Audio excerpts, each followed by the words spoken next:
welcome back to another SuperCoach video with me, JD. It's the middle of the round right now. We finished the Saturday night games. We've got, two more to go tomorrow? But unfortunately, then there's circumstances for the next few days where I won't be able to upload. I won't be able to upload until mid next week. So I didn't want to leave you out in the cold until then. I'll come back and have, trade videos done in time for, pre-Thursday games just to see exactly where I land. But wanted to talk through the game so far and some of the trade considerations for this week. So I guess it's kind of like a mini review for where we're at so far. Hopefully by the time this video is finished, we'll have the little live ranking tool working as well, so I can show you that, but we'll just see how we go. Okay, so jumping into it. I am projected at just under 2,000 at the moment, and obviously best 18 projections aren't always great, but hey, not too bad at the moment. The trades that I ended up making for the week were the ones that I think I started the week with or showed my video. So Howes, Grundy, and Jordan out for Clohesy, Martin, and Marshall. And yeah, wow, trading in 3 tons looks pretty good. Pretty good. Happy with that.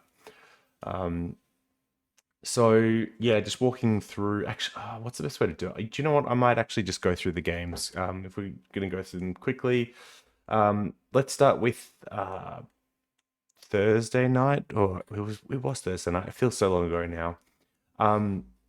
Yeah. So this game was like a high stoppage game. I think in the first quarter, Gorn had something like, well, the game had 43 stoppages, which is crazy. For those that don't know, like ruck contests, you might have, I think the AFL average is about 90, low 90s. So to have basically half of that in just one quarter is kind of crazy. Shows how stoppage heavy that was.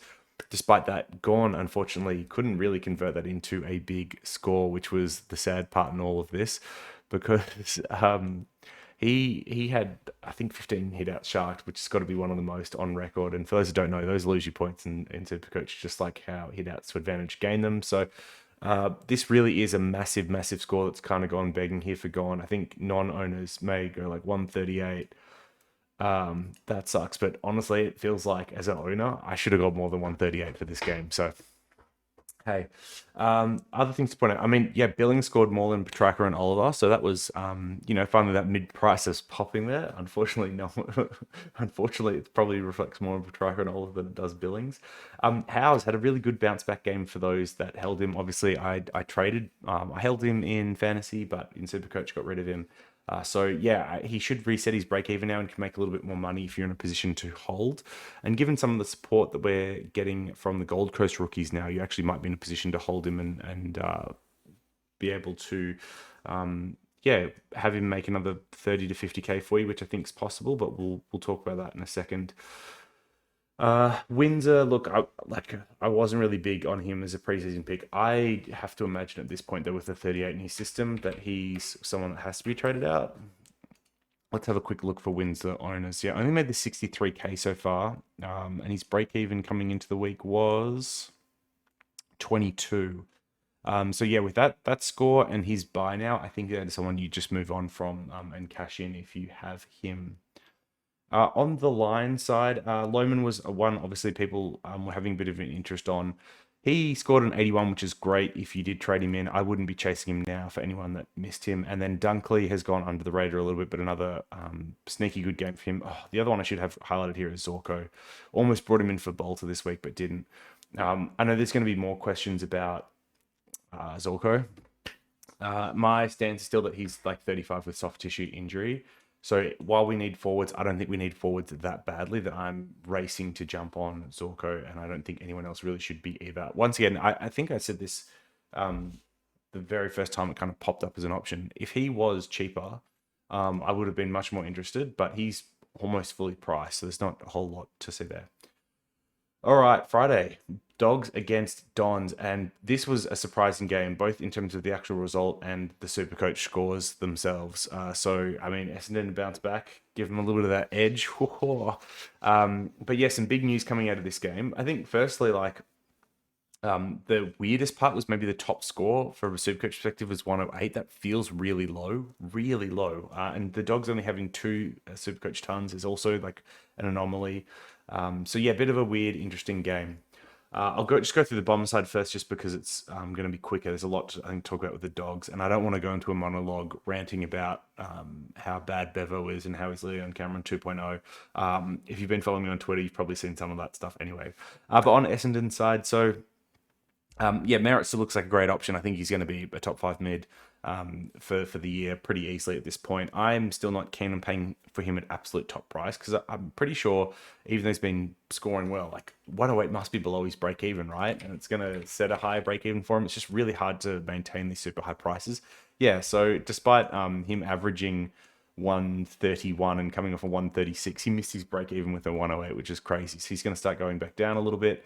Crows next week, which he has a great track record against and should kill, and then Pies the week after he should kill. I mean, I don't know, the run's pretty good. You could still get him in now, but yeah, that's an interesting one. And then Nick Martin, I guess, is the other one here. So I brought him back in this week.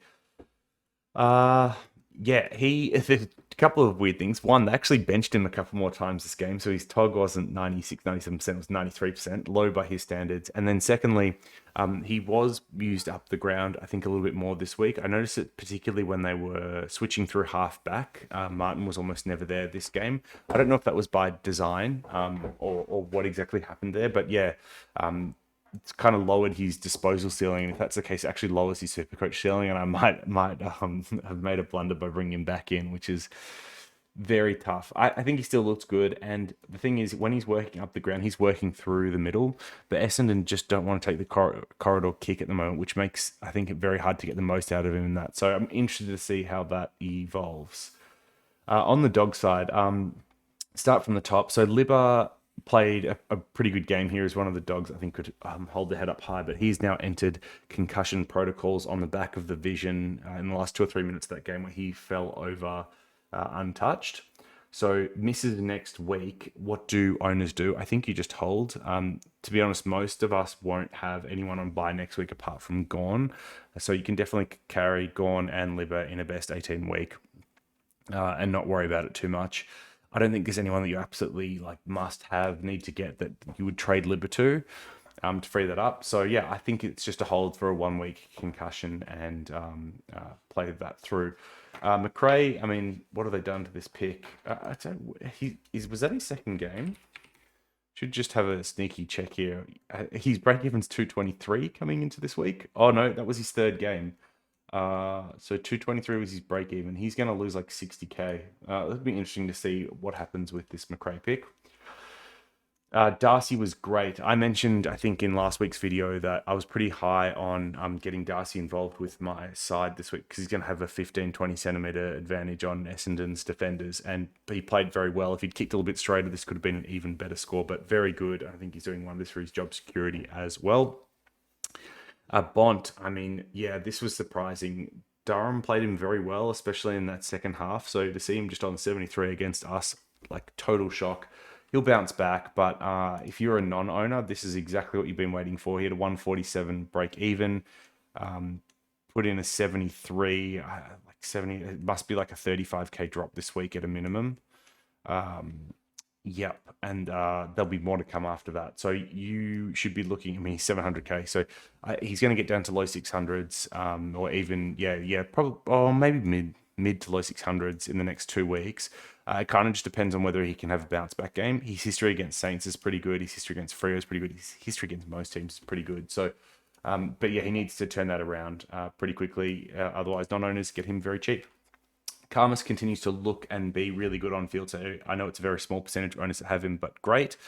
And then English, yeah, this is the unfortunate one for people that jumped on him. The premium ruck of last year really was the fourth of the options that people could go to from Grundy this week, because Marshall, who I was advocating for and jumped on, there was Meek, which made sense to free up a bit of money if it could help you do other moves, and even people getting on Gorn late had a better week than those that jumped on English.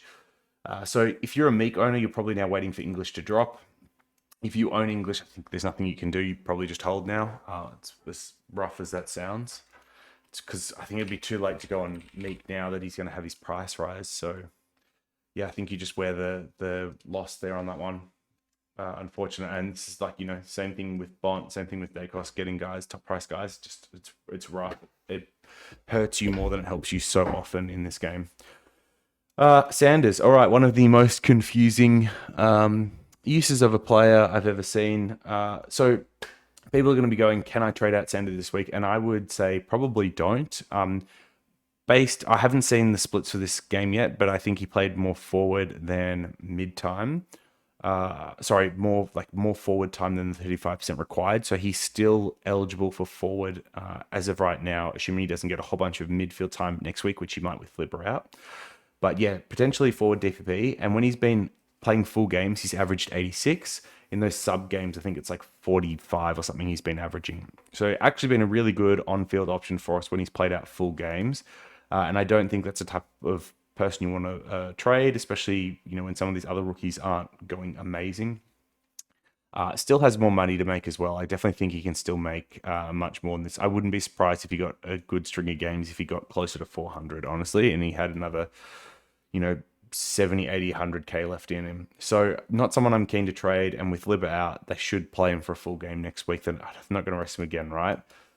So yeah, he obviously will stall a little bit, but I think he can kick that up pretty quickly. And look, if he manages not to have a good game next week against the Saints either, then maybe you can look at trading him on. But I'm still on the Sanders train for now. And then Gallagher, yeah, just poor game. I'm actually surprised he wasn't subbed, to be honest. Wonder if that stalls his cash. And not many people have him in SuperCoach. So it's not really a big thing. All right, GWS Saints moving into today's game. So, where to start with? Overall, like pretty good game in the end. Saints coming back there strong. Kama kicking a couple of really clutch goals for the Saints.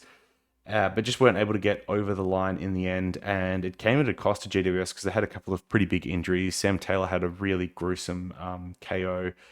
Cogs or did his knee. It thankfully doesn't sound like it's an ACL, but I imagine if there's ligament damage, it's MCL, PCL still, and a significant stint on the sidelines for him potentially.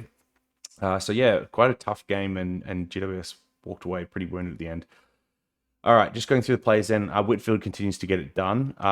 Champion Data hate him because I don't know how he ends up with negative ratios like this all the time, but I think he was great. Thomas as a rookie was absolutely killer. Looked really good this game again. He's growing into the AFL and he is working up the ground more. If you've got him in SuperCoach, I know he wasn't the most popular option because there's so many good options. Like then well done. He had a -7 break even, and he'll even though he had the 18 last week, yeah. So no one would have traded him, I think, if you had him, and he's going to reset that again now. Look, obviously tough game against Carlton next week, and he may plateau back out again, but yeah. Green, this is the other disappointing one alongside Bont for me. The 73-72 here. I mean, Steele almost outscored them both. Puke Ryan did. He matched them. So crazy. Yeah, Green's now had 2 really poor games in a row. I guess Saints are a low stoppage team. So I might have a look at the ruck contest numbers and see what's going on there, but maybe against Carlton next week, where it's all inside Bulls bashing around with each other, he'll find it again, because that's a bit of a concern now. And once again, a bit like Bont, if you're a non-owner, then this is one you put on your watch list because he's going to be cheap in the next few weeks.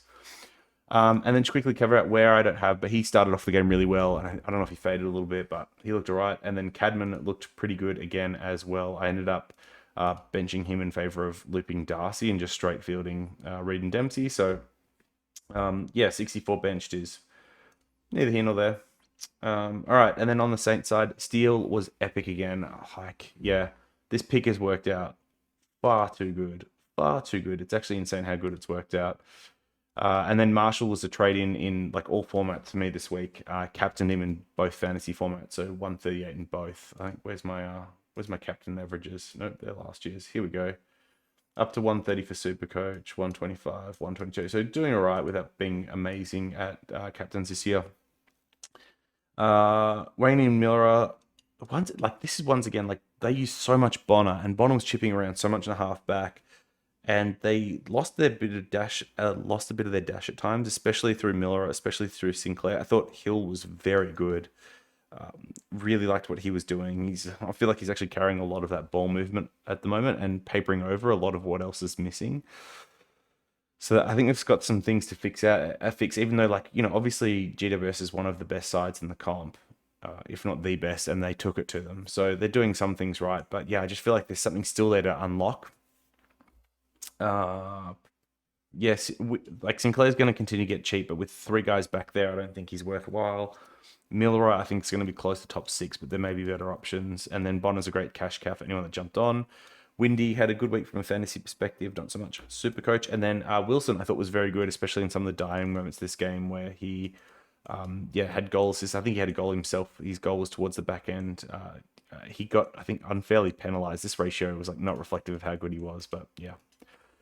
Carlton Adelaide, probably the game I watched the least of. I listened to a fair bit of it on the radio, had to listen to it on the radio. So couldn't do as much eye test stuff. I had to go back and look at a couple of things, including the Crouch incident, which I'll talk to in a second. Seeing a lot of like little hospital icons here on some of the some of the Crom fellas, which isn't great. On the Carlton side, so a couple of pretty big injuries. So Sard went down and then McGovern went down. McGovern looked like soft tissue. I cannot remember for the life of me what Sard was. But both of these things I think are pretty good for Zach Williams. Frees him up around half back when he saw his biggest score of the year. Also means that they kind of have to play him for the full game. Will be interesting to see how they adjust the side.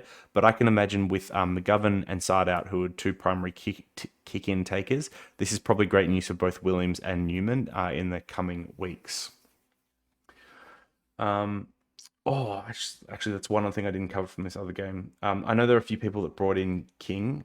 He obviously had a knee injury, so apparently that wasn't an ACL. And we'll wait to hear the severity, but yeah, that's going to be a trade out, and that's just really unlucky because even if he's going to have a down game, no one deserves like a 9.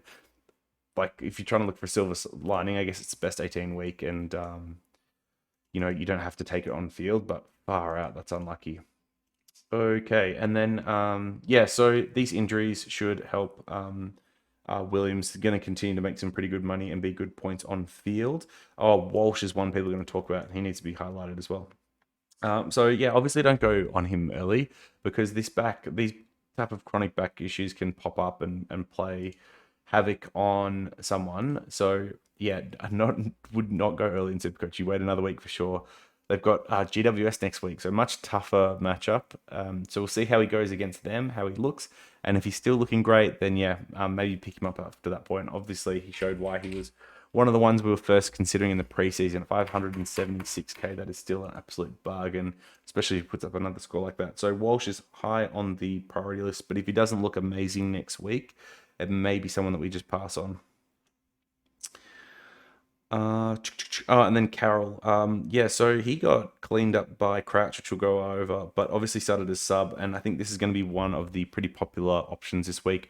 Especially, I don't know like the extent of Cherry's injury, but clearly Carroll got pushed out of the midfield mix with Walsh coming back. So if he's a sub risk or sub every week, no bueno. He's going to have to go, which is unfortunate because Sharp, who was the alternate here, is absolutely crushing it. So yeah, pain. On the Crom side, all right, so yeah, they tried again to fix this midfield mix, and it looked like Laird was at half-back for moments, Dawson was forward for moments. All I know is that Saligo keeps on goading and looked very good. But yeah, I don't want to touch any of these mids now. Now, Crouch cleaned up Carroll, I think it was in the 3rd or 4th quarter, I cannot remember.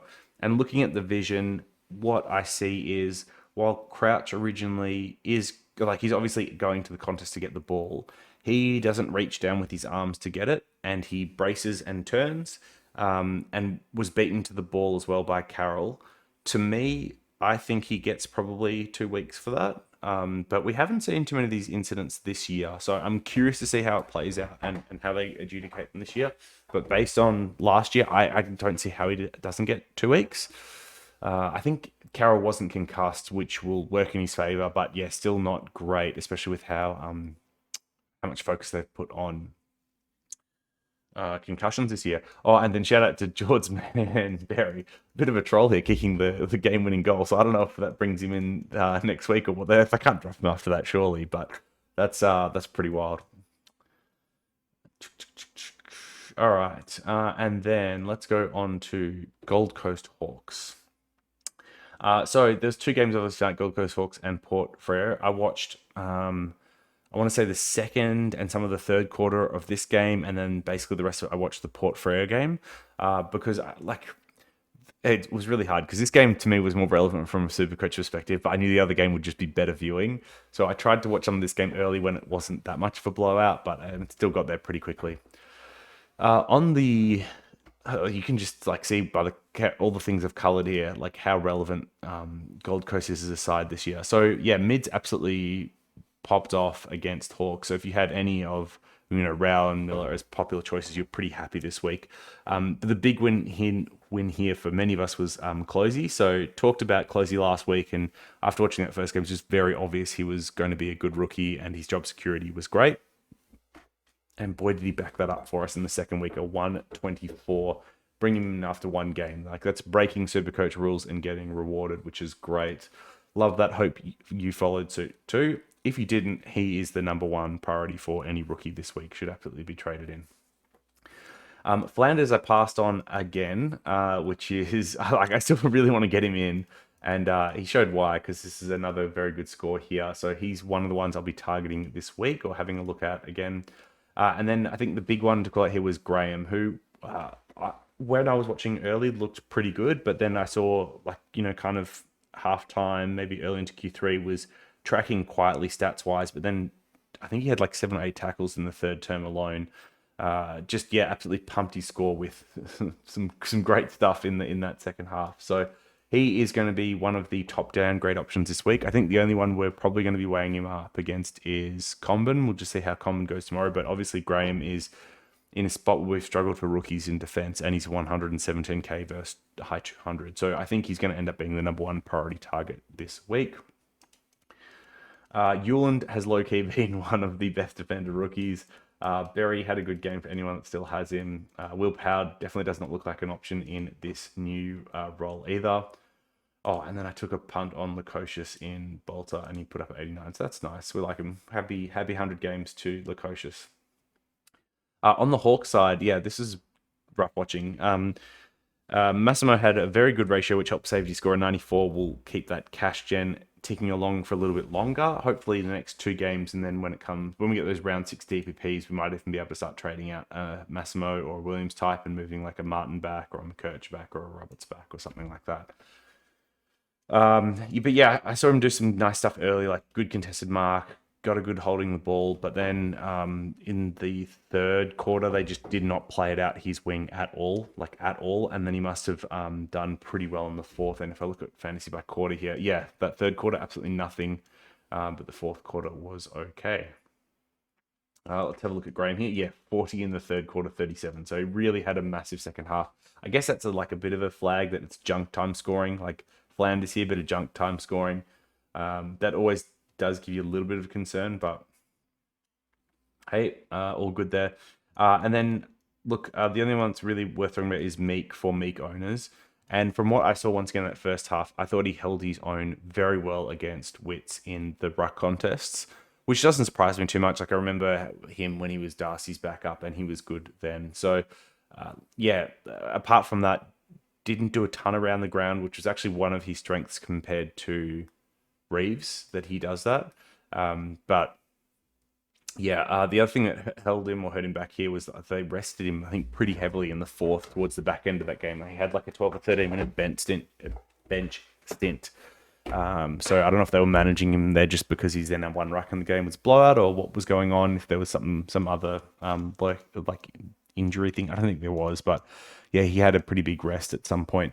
I do know he also had like a rib knock, which had him come off as well, but I think those were separate things. Anyway, if you picked up Meek, look, you'd be very happy if you were considering between Meek and English. If you were considering between Meek and Marshall, then like, I think it's fine. As long as the money you went going to Meek, it's 250k. So if you got that from a mid price up to a good premium and it worked out points wise for you, then that's great. And not much else to cover from this game. And then lastly, Port versus Freo, another exciting game. We had a couple of really good ones here with like Carlton Adelaide. Actually, GWS Saints, Carlton Adelaide, and then Port Freo, like 3 close games in one day, which is pretty nice. So this one was close and closer a lot of the fourth. So the scaling was all over the place, which led to some really crazy results.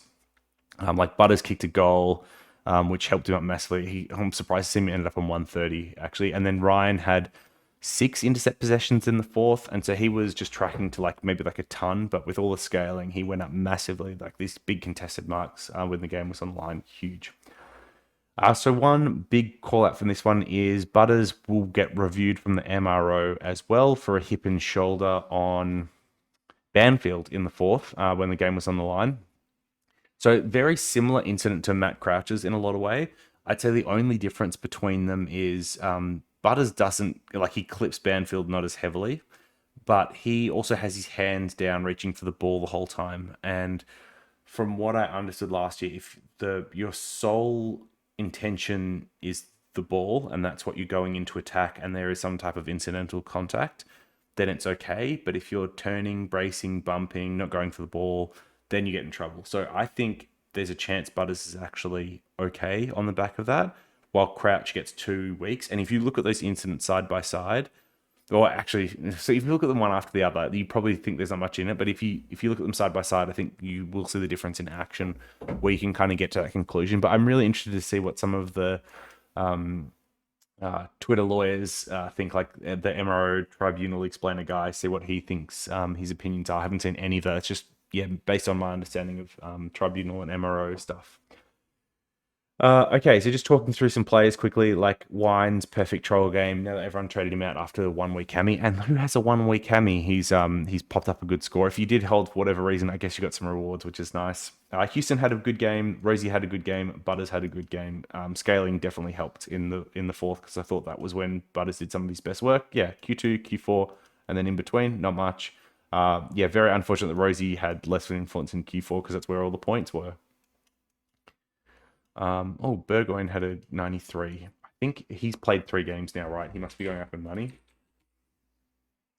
Oh, this must be game 4. He had a 46 break even. He'll be like low 200s. You probably can't consider. Their run's not good enough, right? The Collingwood, Saints, Adelaide, Geelong, Hawks. Nah, probably not. I think we got other good defender options now with Graham anyway, but that's somewhat interesting. And then, on the Freo side, so look, trading Young to Ryan, I think has probably ended up netting me points. The hard part is I still want Young as well, though, and I don't have him. I'm getting into a tough spot with defenders because I've got Ryan, Sheasel, Dacos, Martin. I guess I could have Young, and then I'm just missing one more. Because Young is definitely an option, I think, to try and get back and chase him. He had another good game this week, put up a 114. And once again, like this is someone that was on track for a much bigger score. You can see Q4, just the 7 points there, ending up with a 102 fantasy. These are fantasy points. If you're not doing much in the fourth of fantasy, it's not translating to SuperCoach. Brayshaw and Sarong. I mean, Sarong had his best quarter early and then didn't do as much later on, but he did have some really nice stuff late in that fourth, which gave him a good score. He is one that is actually on my watch list at the moment in terms of potential upgrades. He had a 153 break even because he had a pretty score poor last week. What was it? 94, and then a 110 this week. So should lose like 20k, 630, and then he'll have like a 160 break even or something next week. The problem is it's against West Coast, and that is like well and truly like possible for him to hit. Hopefully they tag him, which is what they've done in the past, but really they don't have the tagging stocks that they used to. One that's definitely on the radar is Sarong for a downgrade. For an upgrade target. Ryan very good, disgusting in the fourth. Young good, but didn't do enough in the fourth. But is an upgrade target. Sarong upgrade target. Brayshaw I'm probably still more interested in. Clark finally had like a bit of a down game really, which is from fantasy perspective handy. And then Fife, pretty quiet game outside of Q2, as you can see, where he had the 27. But late in the fourth, he did a couple of nice things, including winning this contested ball, which he handballed out to Sarong, who missed. So he had like contested possession, score, assist, and he got some pretty bonkers scaling off that. He had 2 kind of touches late in that game where it got him from basically like a 60 to an 80. So definitely take that because he had a pretty low break even, 26. So make a nice little bit of money, and that's obviously a pretty good on-field score. Hopefully 20 points over my worst rookie. Luke Jackson is, I'm surprised this isn't lower, to be honest. He was actually tracking for a ton. Sorry if you can't see it. He had two bad clangers late in this game, turning the ball over and shutting Freo out. So yeah, us non-owners kind of got really fortunate with this score this week. And yeah, owners are in a tricky spot because you missed trading him out at his peak, I think, which was this week, nearly 600k. He had 152 break even, so he's gonna, he scored half that, like 35, 40k. I think he'll drop. That might be too much. But yeah, so he's going to drop and have a big break even. Then he's going into West Coast. So what do you do? Do you trade or do you hold? That's an interesting problem for owners to work through this week. And then Sharp, yeah, I mean, like, look, 54 is not great, but better than Carroll. So you take that. Emmett, whatever. And yeah, I think that was it. I don't think there's any major injury news. I mean, I know Thatcher late had a shoulder problem, but I don't think there was anything else out of this one. So yeah, that's it. Now I'm going to have a quick look at, while we quickly discuss, see whether this spreadsheet from Slight in the Discord has updated. And so what it does is it, you can think of it as kind of like a budget. Budget sounds mean, but like a cheap, a quick and easy way of doing what SuperCoach data did for us the past few years, where it looks at the projected scores from SuperCoach Gold. I've gone up to 1999 now. Must have been some post-game scaling that happened there. Oh, Butters went up by like more, I think. Nice. It's a bit of a shame this is under 2000. So anyway, this spreadsheet does like a budget version of that. It looks at everyone's projected scores, and then based on what your points were last round and then what your new total points will be, it tries to give you a rank based on that. Now, obviously, it's using these projected SuperCoach Gold scores, which are not amazing. We all know that. So it's not going to give the best results. But here we go. This is the spreadsheet here. With the way my thing's set up, it's going to be hard for you to see. So you just search your name, read write rules, and look, it even has your team ID. So it's on top 40 people to register this year. That is try hard sweat stuff. So this would be my rank last round, 6408. Please mouse wheel, please work.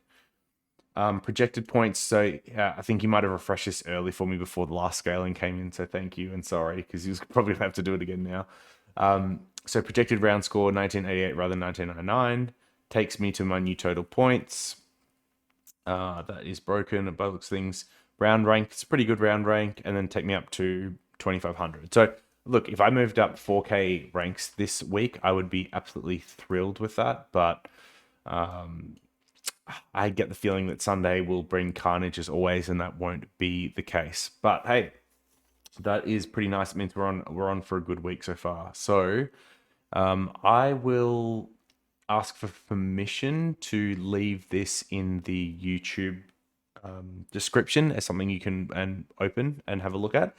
Otherwise, you'll be able to find it in our in the Fantasy Tech TV Discord server as one of the pins in general channel where you can access it from there. Okay, so the last thing I wanted to do was just give you a quick idea about the trades I'm looking at this week, because I know the trade video is going to come later.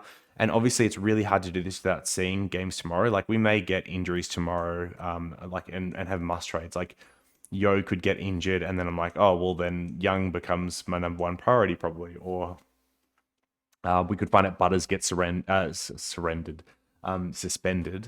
And if it's like 2 or 3 weeks, then I might look at trading him to someone. Like, so yeah, there's obviously a bit to play out there, but we will go into, I think it's in here. So as I mentioned, like I've done some quick price projections here. This is, here we go. So you've got cash in bank. I don't have much. Carroll, I think, is going out and Graham's coming in. And then it's probably either Flanders or Young in for me. Now, the challenge is that the gap here is like 430 and that's 417. I'm looking at my team and I don't see where that money's coming from because Fisher won't be that. And no one else is really ready to go. So it means it's either no trade next week, which I don't like the idea of. Oh, I wonder if Cadman's going to have a bad break even. I think he is. I think he's going to be top price. He might be a trade out this week too. Okay. Wait, what did he score? 64. Might be okay for another week, but it's against the Blues. That's tough. Have to have a look, see what happens. So I think what I could end up doing here is it'll be out will be like probably like a Cadman or something for like 260,000, I think it was. And then what? Maybe bring in like Comben. What's Comben's price?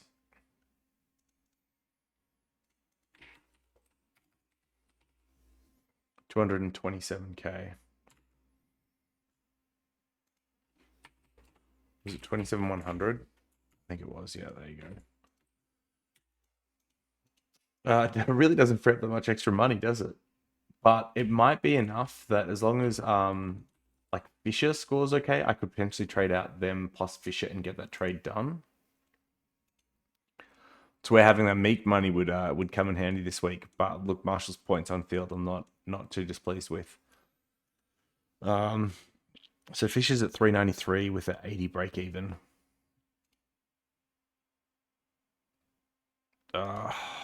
This is going to be so close. I'm going to have to properly price project Cadman here. Okay, no, that's got him at more than 226. All right, so I'll also show you. This is Marius Magic's price projector. It is, part of their subscription service, but I think Cadman was a 64. This always gives me concern when the prices look wrong down here. So just refresh. Does this come out with a roughly? Nope, that is for fantasy, not SuperCoach. 64, and we'll go to Cadman. We'll get there, like fourth time chart. This has him going up to 271k, and then a break even of 30. Might not even be a trade out. Okay, so I promise I'll finish the waffle soon. But let's say this is 270,000. We'll take a bit of money off. All right, this actually seems achievable. So if I go Fisher, we'll put in Zach Fisher here, and let's say he gets a 70, which I mean, I think his three round average is like mid 70, so it's probably possible. That has him going to 388. Yeah, okay.